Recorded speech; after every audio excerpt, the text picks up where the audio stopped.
Hello, ഇന്ന് Christmas special ആയിട്ടുള്ള 1/2 kg plum കേക്കിൻ്റെ റെസിപ്പിയാണ് കാണിക്കുന്നത്. അപ്പോൾ നമുക്കിത് എങ്ങനെ ഉണ്ടാക്കാമെന്ന് നോക്കാം. നല്ല അടിപൊളിയായിട്ടുള്ള നല്ല സോഫ്റ്റ് ആയിട്ടുള്ള പ്ലം കേക്കാണ്. അപ്പോൾ നമുക്ക് നേരെ വീഡിയോയിലേക്ക് പോവാം.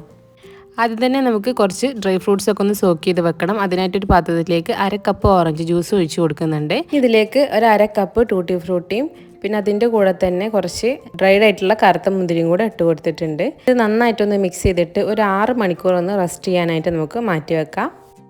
ഇനി ഇതാ ഒരു ക്ലീൻ ആയിട്ടൊരു ബൗൾ എടുത്തിട്ടുണ്ട്. അതിലേക്ക് ഒരു അരിപ്പ വെച്ച് കൊടുക്കുന്നുണ്ട്. ഇതിലേക്ക് 1/4 കപ്പ് മൈദ ഇട്ട് കൊടുക്കുന്നുണ്ട്. അതിനുശേഷം ഒരു 1/2 ടീസ്പൂൺ ബേക്കിംഗ് പൗഡർ ഇട്ട് കൊടുക്കുക. ഒരു 1/4 ടീസ്പൂൺ ബേക്കിംഗ് സോഡ, ഒരു നുള്ളു ഉപ്പും കൂടെ ഇട്ട് കൊടുക്കുക. എന്നിട്ട് ഇത് നന്നായിട്ടൊന്ന് അരിച്ചെടുക്കുക. ഇതിലേക്ക് ഗ്രാമ്പും പട്ടയും കൂടെ പൊടിച്ചിട്ടുള്ള പൊടി 1/2 ടീസ്പൂണോളം ചേർത്ത് കൊടുക്കുന്നുണ്ട്. പിന്നെ ഇതുപോലെ ജാതിക്കയുടെ കുരു എടുത്തിട്ടുണ്ട്. ഇതുപോലെ ഒന്ന് ഗ്രേറ്റ് ചെയ്ത് ഇതിലേക്ക് ഇട്ട് കൊടുക്കുന്നുണ്ട്. ഇനി ഇത് നന്നായിട്ടൊന്ന് മിക്സ് ചെയ്തെടുക്കുക. ഇനി നമുക്കിതവിടെ മാറ്റി വെക്കാം. ഇനി ഇതാ ഒരു ചട്ടി ചൂടാക്കാനായി വെച്ചിട്ടുണ്ട്. അതിലേക്ക് ഒരു 1/4 കപ്പ് പഞ്ചസാര ഇട്ട് കൊടുക്കുക.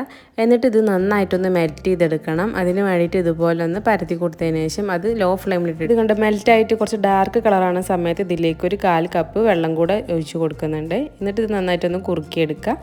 കുറുക്കിയെടുത്തതിന് ശേഷം നമുക്ക് ഫ്ലെയിം ഓഫ് ചെയ്യാം. ഇതാ മറ്റൊരു ബൗളിലേക്ക് 2 കോഴിമുട്ട പൊട്ടിച്ച് ഒഴിക്കുന്നുണ്ട്. അതിലേക്ക് ഒരു 1/2 ടീസ്പൂൺ വാനില എസൻസും കൂടെ ചേർത്ത് കൊടുത്തിട്ട് ബീറ്റർ വെച്ചിട്ട് ഇതുപോലെ നന്നായിട്ടൊന്ന് ബീറ്റ് ചെയ്തെടുക്കുക. മുട്ടയുടെ കളറൊക്കെ ഒന്ന് മാറി ഒന്ന് വൈറ്റ് കളറാണ് സമയത്ത് ഇതിലേക്ക് 1/2 കപ്പ് പഞ്ചസാര ഇട്ട് കൊടുക്കുന്നുണ്ട്. ഈ പഞ്ചസാര തീരെ തരി ഇല്ലാത്ത പഞ്ചസാര ആയതുകൊണ്ടാണ് ഞാൻ പൊടിക്കാത്തത്. വലിയ തരിയുള്ള പഞ്ചസാര ആണെങ്കിൽ പൊടിച്ചിട്ട് ഉപയോഗിക്കാം. അങ്ങനെ ഇതാ പഞ്ചസാരയൊക്കെ അതാ കുറച്ചായിട്ട് ഇട്ട് കൊടുത്തിട്ട് നന്നായിട്ടൊന്ന് ബീറ്റ് ചെയ്തെടുക്കുക. അപ്പോൾ ഈ കൺസിസ്റ്റൻസി ആണ് സമയത്ത് നമുക്ക് ബീറ്റർ മാറ്റാം. ഇനി ഇതിലേക്ക് ഒരു 2 ടേബിൾ സ്പൂൺ സൺഫ്ലവർ ഓയിൽ ഒഴിച്ച് കൊടുക്കുന്നുണ്ട്. അതും കൂടെ ഒന്ന് ജസ്റ്റ് ഒന്ന് മിക്സ് ആവുന്ന തരത്തിൽ ഒന്ന് ബീറ്റ് ചെയ്തെടുക്കുക. ഇനി ഇത് നമ്മൾ നേരത്തെ അരിച്ച് മാറ്റിയിട്ടുള്ള നമ്മുടെ മൈദയുടെ മിക്സ് ഇതിലേക്ക് പകുതിയായിട്ട് ചേർത്ത് കൊടുത്തിട്ട് ഇതുപോലെ ഒരു വിസ്ക് വെച്ചിട്ട് നന്നായിട്ടൊന്ന് മിക്സ് ചെയ്തെടുക്കുക.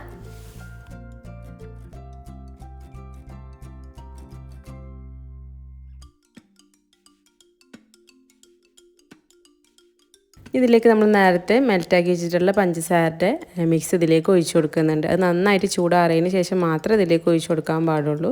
അപ്പോൾ അതും കൂടെ ഒഴിച്ച് കൊടുത്തിട്ട് ഒന്നും കൂടെ ഒന്ന് മിക്സ് ചെയ്തെടുക്കുക. ഇനി അതവിടെ മാറ്റി വെക്കുക. ഇനി ഇത് നമ്മൾ നേരത്തെ സോക്ക് ചെയ്ത് വെച്ചിട്ടുള്ള ഡ്രൈ ഫ്രൂട്ട്സിൽ നിന്ന് ആ ഡ്രൈ ഫ്രൂട്ട്സ് മാത്രം ഒന്ന് നമ്മൾ അരിച്ച് മാറ്റി വെക്കുന്നുണ്ട്. അതിലേക്ക് 1 ടീസ്പൂണോളം മൈദപ്പൊടി ചേർത്ത് കൊടുത്തിട്ട് നന്നായിട്ടൊന്ന് മിക്സ് ചെയ്തെടുക്കുക. നമുക്ക് ഈ ഡ്രൈ ഫ്രൂട്ട്സ് നമ്മുടെ ഈ ബാറ്ററിലേക്ക് ഇട്ട് കൊടുക്കുക. എന്നിട്ട് നന്നായിട്ടൊന്ന് ഒരു സ്പാച്ചിൽ വെച്ചിട്ടൊന്ന് ഫോൾഡ് ചെയ്തെടുക്കുന്നുണ്ട്. അപ്പോൾ ഇതാ നമ്മുടെ പ്ലം കേക്കിൻ്റെ ബാറ്റർ ഇവിടെ റെഡി ആയിട്ടുണ്ട്. ഇനി ഇതാ ഞാനിത് ബേക്ക് ചെയ്യാൻ വേണ്ടിയിട്ട് ഇതുപോലെ ഒരു പേപ്പർ മോൾഡാണ് എടുത്തിട്ടുള്ളത്.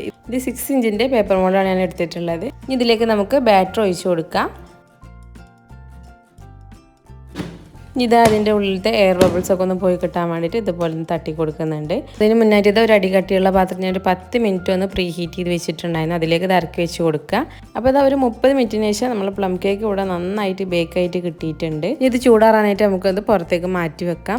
അപ്പോൾ ഇതാ ചൂടാറിയതിന് ശേഷം ഇതുപോലെ അതാ മോൾഡിൽ നിന്ന് ഞാൻ എടുത്തിട്ടുണ്ട്. ഇപ്പം നല്ല സോഫ്റ്റ് ആയിട്ടുള്ള നല്ല അടിപൊളി ടേസ്റ്റുള്ള പ്ലം കേക്ക് ഇവിടെ റെഡി ആയിട്ടുണ്ട്. അപ്പോൾ എല്ലാവരും ഇതൊന്ന് ട്രൈ ചെയ്ത് നോക്കണം. എന്നിട്ട് ഫീഡ്ബാക്കൊക്കെ അറിയിക്കുക. ഈ ക്രിസ്മസിന് നമുക്ക് ആർക്കെങ്കിലുമൊക്കെ ഗിഫ്റ്റ് കൊടുക്കണമെങ്കിൽ ഇതുപോലത്തെ പേപ്പർ മോൾഡ് യൂസ് ചെയ്തിട്ട് ബേക്ക് ചെയ്ത് കൊടുക്കുകയാണെങ്കിൽ നല്ല എളുപ്പമായിരിക്കും. അപ്പോൾ എല്ലാവരും ട്രൈ ചെയ്ത് നോക്കുക.